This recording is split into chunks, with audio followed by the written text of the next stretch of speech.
নমস্কার বন্ধুরা, প্রেরণার গল্পকথা ইউটিউব চ্যানেলে আপনাদের সকলকে স্বাগত।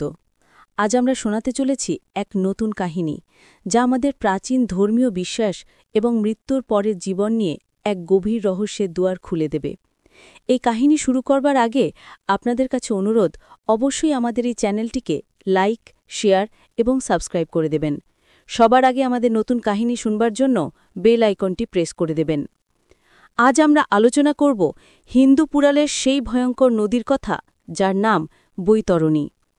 বৈতরণী শুধু একটি নদী নয়, এটি হল মৃত্যুর পরের এক প্রতীকী বাধা, এক চরম অগ্নি পরীক্ষা যা প্রতিটি আত্মাকে পার হতে হয়। পুরাণ অনুসারে এই নদী হল মর্তলোক এবং প্রেতলোকের মাঝে থাকা বিভেদ রেখা। এটি সেই পথ যা পার হওয়ার পরই আত্মা তার কর্মফল অনুসারে স্বর্গ বা নরকের পথে যাত্রা শুরু করে। কিন্তু এই নদী কতটা ভয়ঙ্কর, কেনই বা এই নদীর কথা শুনলে সকলে শিউরে ওঠে? বৈতরণীর এই ভয়াবহতা নিয়েই আজকের আমাদের বিস্তারিত আলোচনা। প্রাচীন ধর্মগ্রন্থ, বিশেষত গরুড় পুরাণ এবং বিভিন্ন উপাখ্যান অনুসারে বৈতরণী নদী হল পাপীদের জন্য এক চরম শাস্তিস্থল।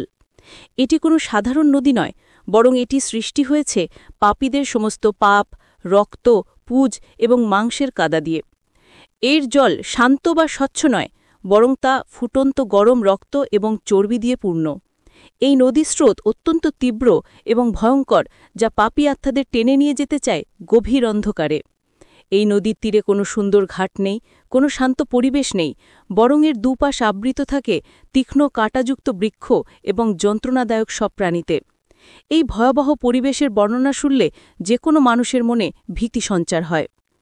বৈতরণী নদীর ভয়ঙ্করতা শুধু তার পরিবেশ বা তার উপাদানের মধ্যেই সীমাবদ্ধ নয়, বরং এই নদী পার হওয়ার প্রক্রিয়াটি এটিকে আরও বিভীষিকাময় করে তোলে।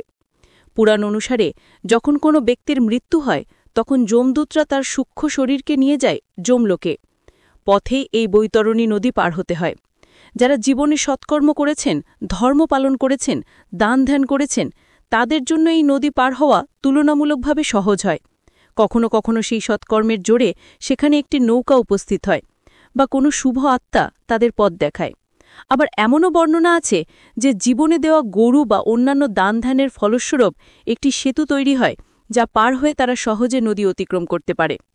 কিন্তু সবচেয়ে ভয়ঙ্কর অবস্থা হয় সেই পাপী বা দুরাত্মাদের জন্য, যারা জীবনে শুধু অন্যের ক্ষতি করেছে, অধর্ম করেছে এবং লোভের বশবর্তী হয়ে চলেছে। তাদের জন্য এই বৈতরণী নদী পার হওয়া এক অসম্ভব শাস্তি। এই নদী পার হওয়ার জন্য তাদের কোনো নৌকা বা সেতু কিছুই জোটে না। যমদূতরা তাদের জোর করে এই ফুটন্ত রক্তপুঞ্জের নদীতে নামিয়ে দেয়। নদীটি এতটাই ভয়ঙ্কর যে তার স্রোত পাপী আত্মাদের নির্মমভাবে টেনে নিয়ে যায় গভীরে। এর জলে রয়েছে নানা ধরনের ভয়ঙ্কর জলজ প্রাণী, যেমন হিংস্র কুমির, বিশাল সাপ এবং নানা ধরনের পোকামাকড়, যা পাপী আত্মাদের ছিঁড়ে খায় এবং দংশন করে। প্রতিটি মুহূর্তে এই আত্মারা অনুভব করে অসহনীয় যন্ত্রণা। তাদের চিৎকার কেউ শোনে না, কারণ এই নদীর পাশ দিয়ে যেতে যেতে তাদের সমস্ত পাপের ফল ভোগ করতে হয়। বৈতরণী নদীর এই তীব্র স্রোত এবং ভয়াবহতা আসলে আমাদের কর্মফলের প্রতিটি প্রকাশ। চাণক্য থেকে শুরু করে হিন্দু ধর্মের প্রতিটি শাস্ত্রই কর্মের গুরুত্ব বোঝায়। বৈতরণী নদী বোঝায় যে আপনি আপনার জীবনে যা কিছু করেছেন, তার ফল আপনাকে ভোগ করতেই হবে। এই নদী হল সেই চূড়ান্ত বিচার, যেখানে কোনো পক্ষপাতিত্ব চলে না। আপনার প্রতিটি খারাপ কাজ, প্রতিটি মিথ্যা কথা, প্রতিটি লোভের ফল আপনার এই যাত্রাপথে আপনার সঙ্গী হবে। নদীতে যখন পাপী আত্মা ডুবে যেতে থাকে, তখন সেই আত্মা তার জীবনে কৃতকর্মের জন্য তীব্র অনুশোচনা করে। কিন্তু তখন আর ফিরে আসার কোনো উপায় থাকে না। এই অনুশোচনা এবং যন্ত্রণাই হল বৈতরণী পার হবার প্রধান শাস্তি। এই নদীর পারাপার নিয়ে আরেকটি গুরুত্বপূর্ণ দার্শনিক দিক আছে। আমাদের ধর্মীয় বিশ্বাস অনুযায়ী মৃত্যুর আগে যে ব্যক্তি তার জীবদ্দশায় গাভীদান করেন বা অন্য কোনো ধর্মীয় কার্য সম্পন্ন করেন, তাদের জন্য বৈতরণী পার হওয়া সহজ হয়। বিশেষ করে গোদান বা গরুদানকে বৈতরণী পার হওয়ার সবচেয়ে কার্যকর উপায় হিসেবে মনে করা হয়। এর পেছনের কারণ হল হিন্দু ধর্মে গরুকে অত্যন্ত পবিত্র এবং মাতৃরূপা মনে করা হয়। গরুর প্রতি সেবা এবং দান করাকে শ্রেষ্ঠ পুণ্যকর্ম হিসেবে গণ্য করা হয়। এই দানের ফলস্বরূপ বৈতরণী নদী পার হওয়ার সময় গরুর লেজ ধরে পার হওয়া সম্ভব হয় বলে বিশ্বাস করা হয়, যা আসলে নিঃস্বার্থ সেবার ফল। বৈতরণী নদীর অবস্থান নিয়েও নানা মতভেদ আছে। ভৌগোলিকভাবে উড়িষ্যার কেউনঝড় জেলার বৈতরণী নদী থাকলেও পুরাণ বর্ণিত বৈতরণী হল এক প্রতীকী ধারণা যা আমাদের পার্থিব জগৎ এবং পারলৌকিক জগতের মাঝে থাকা এক মায়াবী সীমান্ত। এই নদীর ভয়ঙ্করতা মূলত সেই মানসিক এবং আধ্যাত্মিক যন্ত্রণার প্রতীক যা আত্মা তার কর্মের ফলস্বরূপ ভোগ করে। নদীটি আমাদের মনে করিয়ে দেয় যে জীবন শুধু উপভোগের জন্য নয়, বরং এটি হল ধর্ম, অর্থ, কাম ও মোক্ষ এই 4 পুরুষের পথ অনুসরণ করার এক সুযোগ। বৈতরণীর ভয়ঙ্কর রূপ আমাদের শেখায় জীবনের মূল্যবোধ। যদি আমরা ন্যায়, দয়া, ক্ষমা এবং নিঃস্বার্থ সেবার পথে চলি, তাহলে আমাদের আত্মা মৃত্যুর পরে শান্তি লাভ করবে। আর যদি আমরা অহংকার, ঘৃণা, লোভ এবং ক্রোধের বশবর্তী হয়ে অন্যের ক্ষতি করি, তাহলে আমাদের বৈতরণীর সেই ভয়াবহ যন্ত্রণার সম্মুখীন হতে হবে। এই নদীর বর্ণনা আসলে আমাদের জীবনে চলার পথে একটা সতর্ক বার্তা। এটি আমাদের স্মরণ করিয়ে দেয় যে আজকের করা প্রতিটি কর্মের ফল আমাদের ভবিষ্যতে ভোগ করতে হবে। তাই প্রতিটি পদক্ষেপ নেওয়ার আগে আমাদের সচেতন থাকা উচিত। এই নদীর ভয়ঙ্করতা শুধু শাস্তি নয়, এটি হল শুদ্ধিকরণেরও এক মাধ্যম। পাপী আত্মারা এই নদীতে যন্ত্রণার মাধ্যমে শুদ্ধ হয় এবং তারপর তারা তাদের কর্মফল অনুসারে পরবর্তী গন্তব্যে পৌঁছায়। এটি দেখায় যে প্রকৃতিতে বিচারের নিয়ম কঠোর কিন্তু ন্যায়সঙ্গত।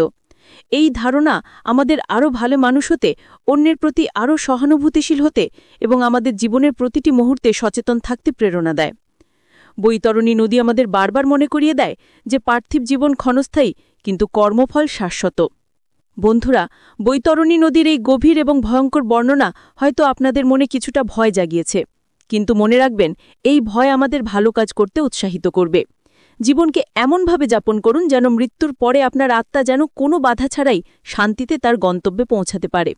নিজেকে সৎ রাখুন, ধর্মপথে চলুন এবং সকলের প্রতি সদয় হন। আপনার সুকর্মই হবে বৈতরণী পার হওয়ার আসল নৌকা।